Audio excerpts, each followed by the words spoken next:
I'd like to welcome you to EMU Today, and we're so pleased that you were able to join us. We want you to sit back and relax and enjoy the great conversations that we're going to have. Sarah Podaracki, welcome back. Thank you so much. It's fantastic to be here again. Coming back for year two. Mm-hmm. How was your first year? I learned a lot. I definitely did. And I'm coming back here today feeling a lot more prepared and like I've got some skills for the future. You've got a lot of skills, and we want to thank you all for certainly tuning in. Last year, the response to EMU Today has been overwhelming. We've enjoyed it, and we're so glad that you're all coming back to us. We have a very special show, and I'm very pleased to welcome Dr. Jim Smith, the president of Eastern Michigan University. Dr. Smith, thanks for joining us. Thank you for having me, Mark, Sarah. It's a pleasure to be back. It's always good to have you. You were here a year ago and kind of provided us an overview of the university, so we appreciate it. Did you have a good summer? I did. Very good. Yeah. Busy, but good. And this semester's off to a good start? It's off to a busy and very good start. And lots going on. And as we always expect in the fall, the transition from really warm weather to unusually cool weather like today is a challenge for us on campus. And we're going to come back and unpack a major address that you gave recently. But before we do that, Sarah, I got to ask you a question. Are you registered to vote? I am. Yeah. We have some major midterm elections upcoming in a not too distant future. Why is it important from your perspective for people to vote?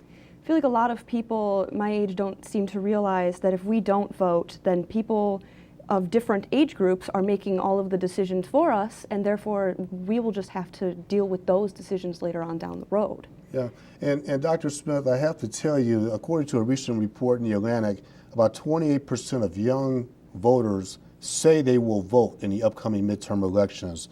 Those are specifically between 18 and 29 years old.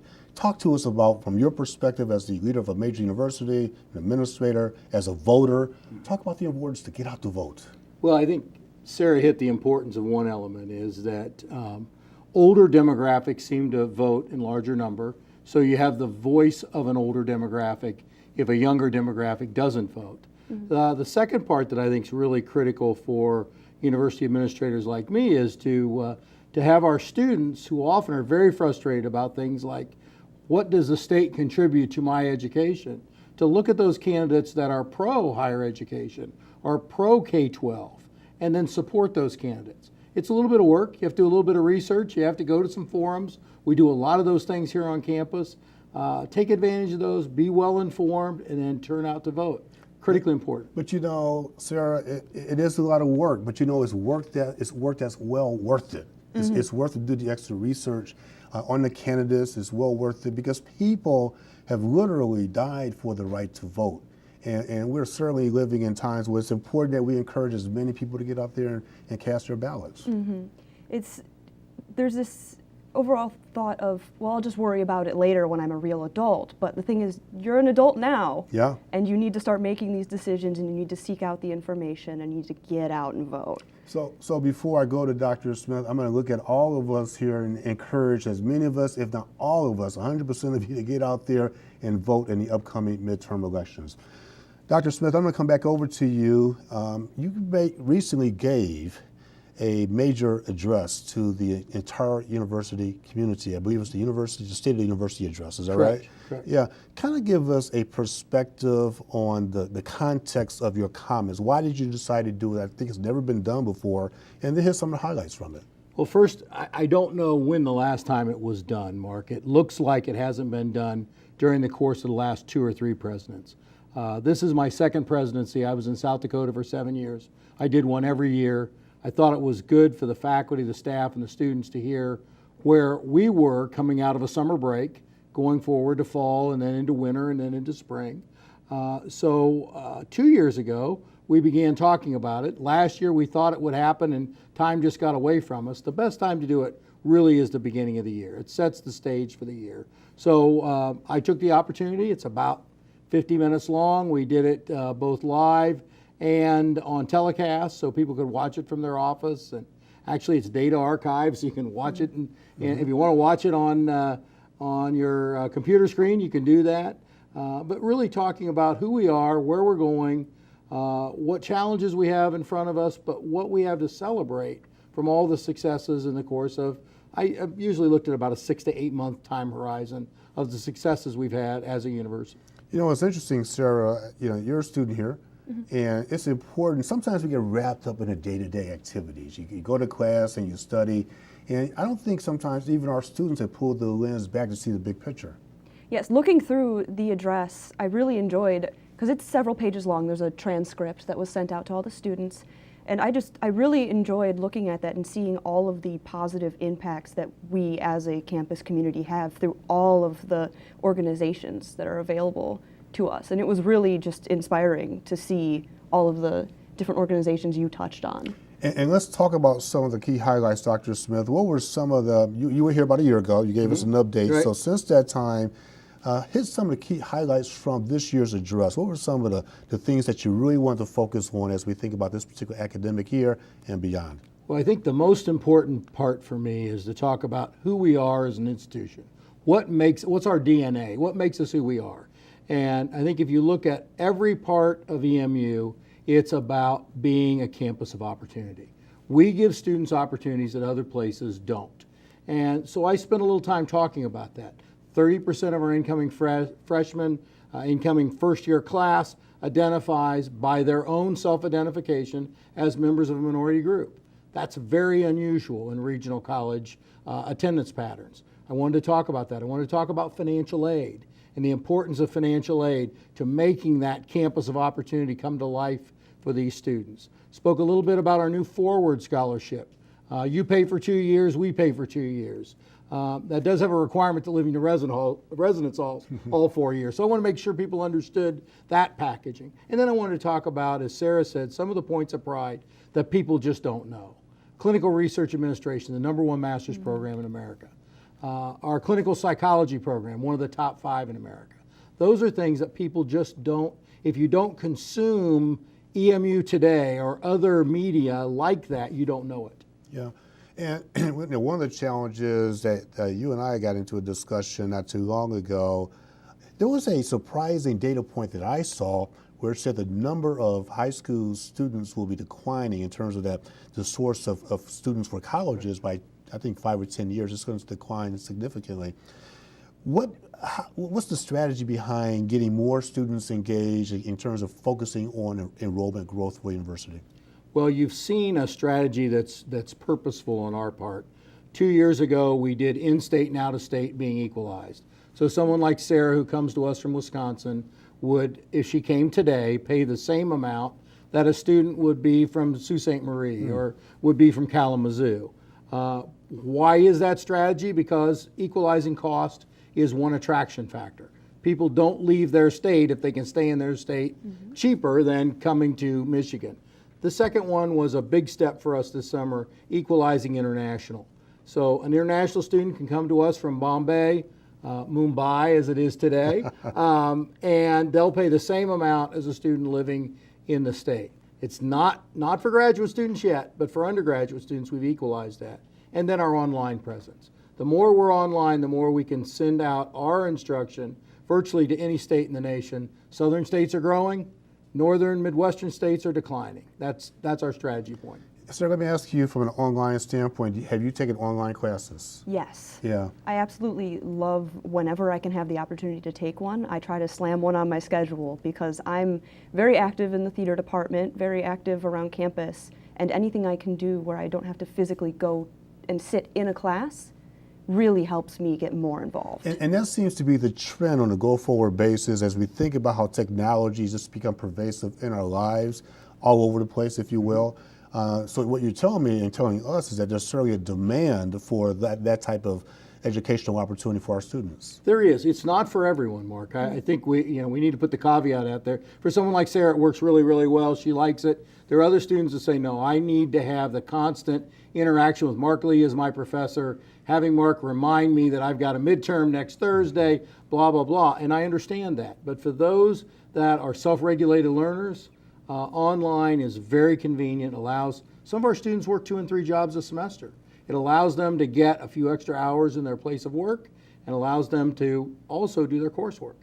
You have a question for Dr. Smith? I really just wanted to go back and touch on the equalizing of tuition, was it? Yes, that was actually the reason I came to Eastern. I had several different options, and all of my in-state options in Wisconsin actually cost more for me to go to, like a decent amount more. And when it came down to it at the end of the day, I looked at the program, I looked at the school, and what pulled me in was going, I could afford this a lot better.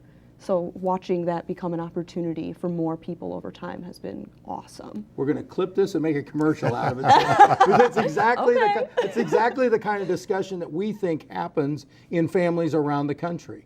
And it's not just someone, Wisconsin's, depending on how you go, one state away or two, depending on how you travel. But we have students that come far afield that say, I looked at the price point, I looked at the scholarship opportunities, Eastern was the best opportunity for me.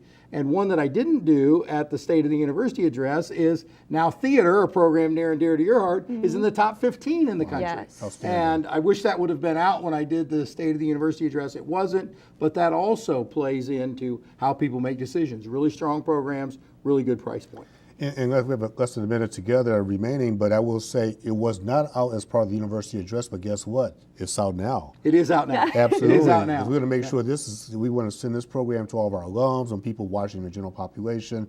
But before we wrap up, I got to ask you in our closing 30 seconds or so, are you still having fun? I do. I have fun every day. Despite the challenges? I have fun every day. Certainly we all have challenges. Back to the voting, I wish we had legislators who would roll back those dollars to the old days of 2003, 2004, 2005, but we still have fun every day. Absolutely, and I think that's one of the challenges, certainly living in a challenged environment economically in terms of the income rolling into the state and in terms of growth. But Dr. Smith, we really want to thank you for coming in and spending time and sharing with us your vision, your thoughts for the university. Thank you. Thanks for having me. My pleasure. We're going to go to Derek Bennett for a report on the Office of the Ombuds. It is an office with a strange name that students don't always recognize or understand who we are or what we do. If you're an EMU student and believe you've been graded unfairly, well, the Office of the Ombuds, located here inside the Student Center, is here to help you resolve those conflicts and navigate university policies. The Office of the Ombuds is a unique office here on campus that really anything related to Eastern Michigan, students can come and talk to us about. If they have complaints, concerns, issues, policies, processes across the institution, in any experiences that they're having, they can come talk to us about what's happening and we'll try and help them develop a plan to resolve that issue. It could be related to their classroom, it could be related to registration, billing, their experience living on campus, really anything in general. Ultimately, our office isn't a decision maker in any of those processes. So when a student communicates with us, we're really trying to figure out how we can get them into policies or processes that can try and figure out what's happening, and if they're looking for a different outcome or decision or potentially a grade, that process would help to figure out if that's a potential option. There really are some policy-specific things related to grievances and appeals across campus. So kind of each issue has its own means or process for trying to resolve that issue. And they all kind of have their own unique timelines. So part of what we'll try and do is help figure out what is that timeline, what steps does a student need to take, following up related to each of those steps, and then build out what that plan could look like. In terms of the grade grievance policy, that timeline really focuses within semesters. So if you get a grade at the end of a semester, say it's the fall term, you get your grade in December, there's a time frame that starts up in January related to processing that concern. If you do run into problems or concerns or issues, address them as soon as possible. I think a lot of times, especially when we run into problem situations, some of our initial instincts can be like, well, I'm just not going to deal with this right now, and maybe it'll work itself out. And I think a lot of times that can ultimately continue to snowball and just grow bigger and bigger, or it impacts other things. And pretty soon you're in a situation where you really don't know what to do then. I think it's important for students to know about the Office of the Ombuds because we can really help them navigate an institution that can seem kind of large. I think we really help to inform students about what their options are. There's a lot of policies at the university, and it can be difficult to know what options you have. Sometimes you feel like, I don't know if I really have any options here to resolve this. Do I just have to accept that this happened? And being able to come talk with our office about, is that really the case? Do you have some sort of policies or processes that you could go to try and get a different outcome than where you're at right now? And even just to get information clarified. I think we're a great resource to help students work through all of those pieces, ultimately to be able to make the best decisions for themselves during their educational career here. I think one thing that many students don't know about this office is out of our individual communications with students, we kind of keep track of the data that we collect on student concerns and complaints that are shared.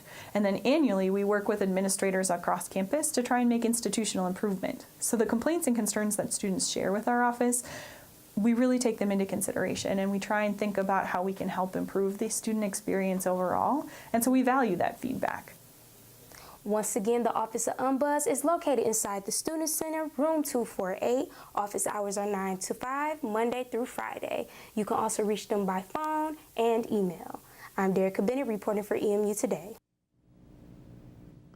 Thanks, Derek, for that outstanding report. It's always good to see what's happening here around the campus of Eastern Michigan University.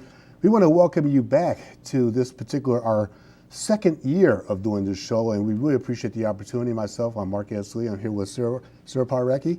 Thanks for coming back. We appreciate it. So nice to see you again. Absolutely. So what we want to do is to segue. We got information from Dr. Smith in the opening few moments of the show talking about the State of the University address, and we continue to attract top personnel here at Eastern Michigan.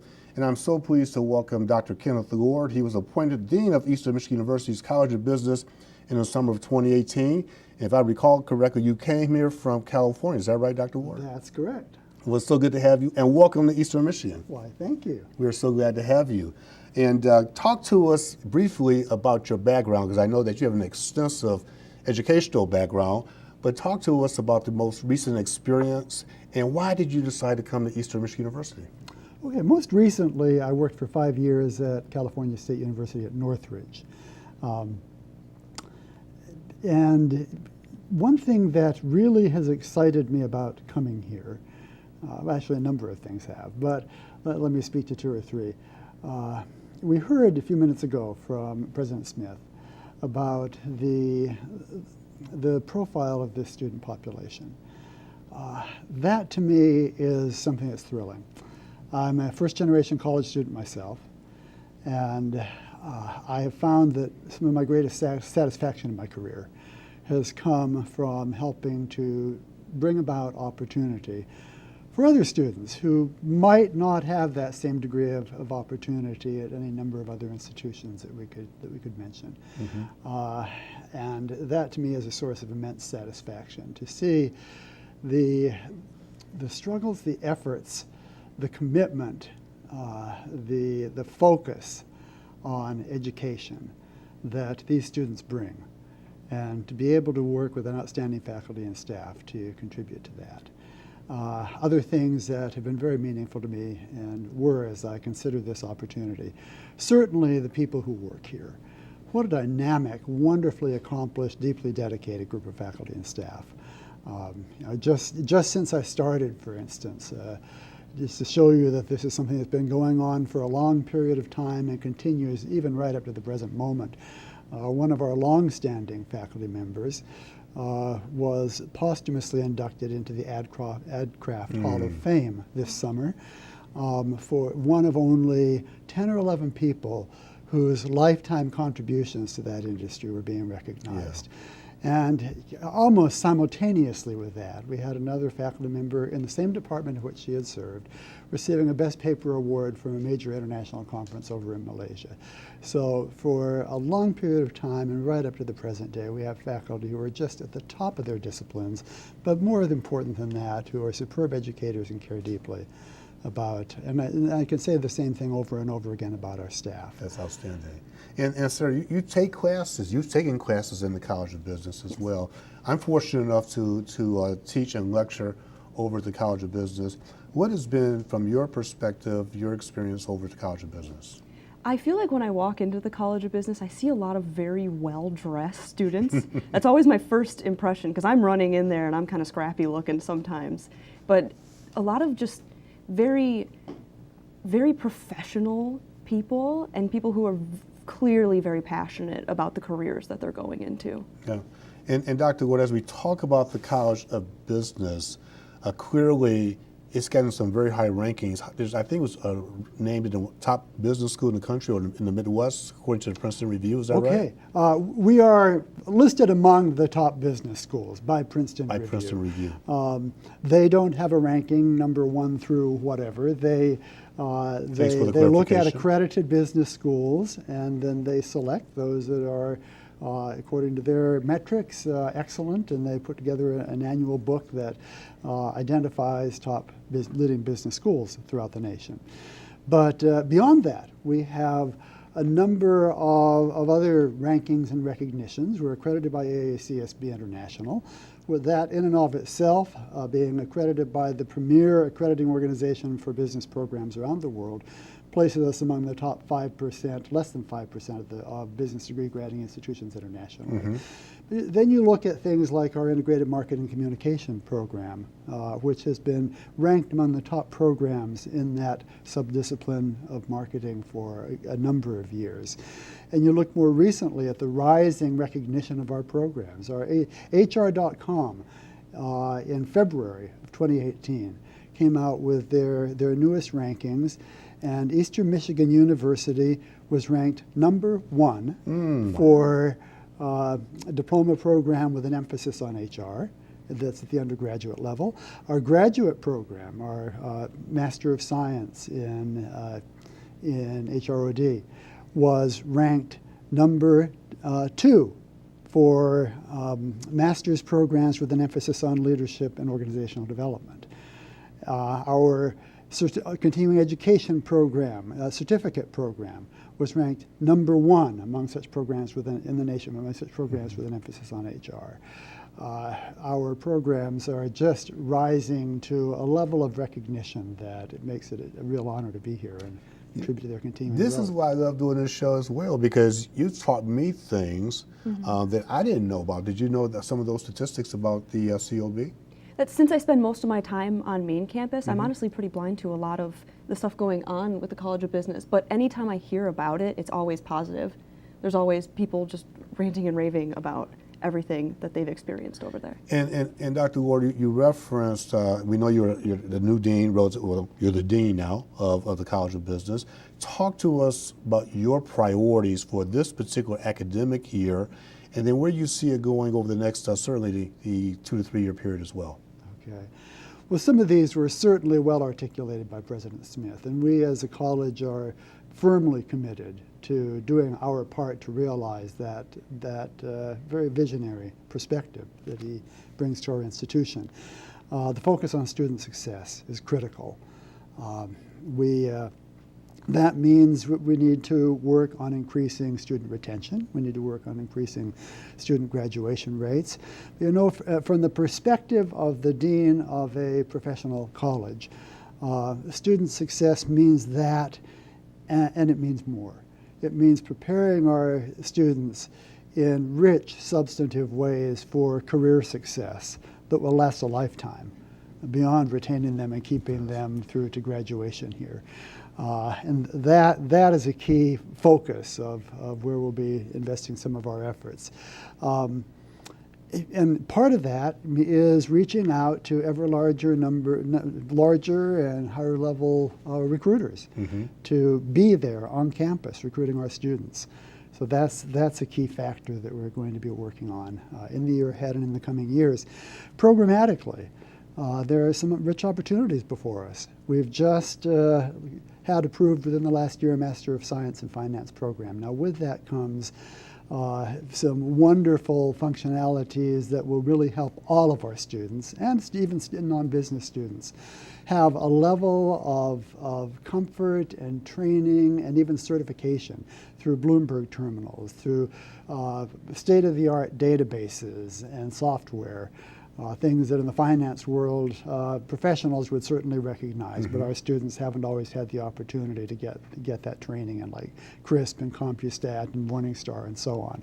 I was speaking with an alumnus of our Master of Science and Information Systems program before I left California. He's a senior partner of one of the big 4 accounting firms, but on the information systems side in the Silicon Valley area.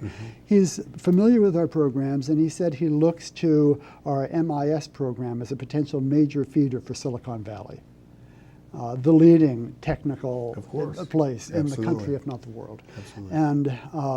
And so the opportunities that are there are great. And I know our information systems faculty have been working on producing a plan for an even improved and updated version over the outstanding program that they've been offering, including things like offering what may very well be the first course in this market on blockchain, which is projected to have some transformational impact across business disciplines in the years ahead. In a closing minute or so together, one of the greatest joys that I have as an adjunct here is watching my students graduate, and they connect with me via social media, and they keep in touch with me, and they reach out constantly, and I'm able to track their careers. And so even yes, I'm a business professional and I teach here, but to me that's the greatest joy, is maintaining that relationship. Sarah, we have about a minute or so together.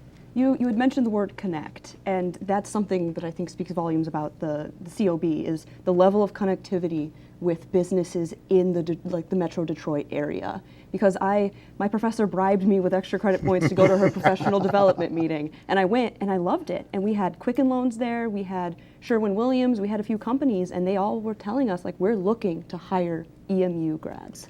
So the one question I got to ask you before we close is, you moved from California to Michigan. So everybody's going to ask you about the weather. You're giving up the weather, and you're coming to our fabulous 4 seasons. Real quick, what do you think?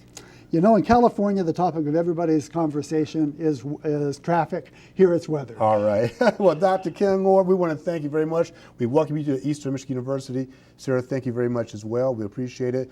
We all want you to go out and make it a great week, great month, and we'll check you out next time on EMU Today.